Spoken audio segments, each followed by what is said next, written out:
سلسلہ نمبر 9 ترجمہ و تذکیر سورۃ الحجرات آیت نمبر 14 اور 15 ترجمہ جاوید احمد غامدی تفسیر و تذکیر وحید الدین خان آواز سراج الدین اعوذ باللہ من الشیطان الرجیم بسم اللہ الرحمن الرحیم قالت الاعراب آمنا قل لم تؤمنوا ولكن قولوا أسلمنا ولما يدخل الإيمان في قلوبكم وإن تطيعوا الله ورسوله ليلتكم من أعمالكم شيئا إن الله غفور رحيم إنما المؤمنون الذين آمنوا بالله ورسوله ثم لم يرتابوا وجاهدوا بأموالهم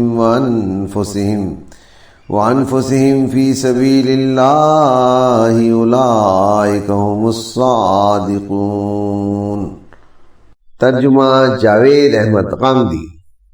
تم کو حجروں کے باہر سے پکارنے والے یہ بدوی بڑا احسان جتا کر کہتے ہیں کہ ہم ایمان لائے ہیں۔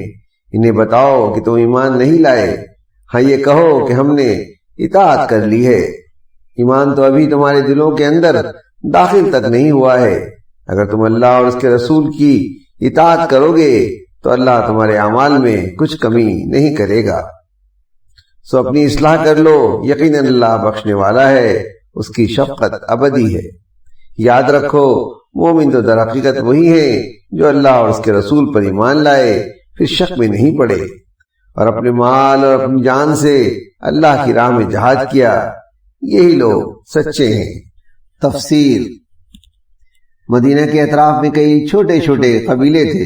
یہ لوگ ہجرت کے بعد اسلام میں داخل ہو گئے، مگر ان کا اسلام کسی گہرے ذہنی انقلاب کا نتیجہ نہ تھا۔ اللہ کی نظر میں اسلام پر ایمان لانے والا وہ ہے جو اسلام کو ایسی حقیقت کے طور پر پائے جو اس کی دل کی گہرائیوں میں اتر جائے۔ جو لوگ اس طرح خدا کے دین کو قبول کریں وہ ایک لازوال یقین کو پا لیتے ہیں، وہ قربانی کی حد تک اس پر قائم رہنے کے لیے تیار رہتے ہیں۔ آدمی کوئی اچھا کام کرے تو اس کا اظہار کرنا ضروری سمجھتا ہے، حالانکہ اس قسم کا اظہار اس کے عمل کو باطل کر دینے والا ہے۔ اچھا عمل حقیقتاً وہ ہے جو اللہ کے لیے کیا جائے۔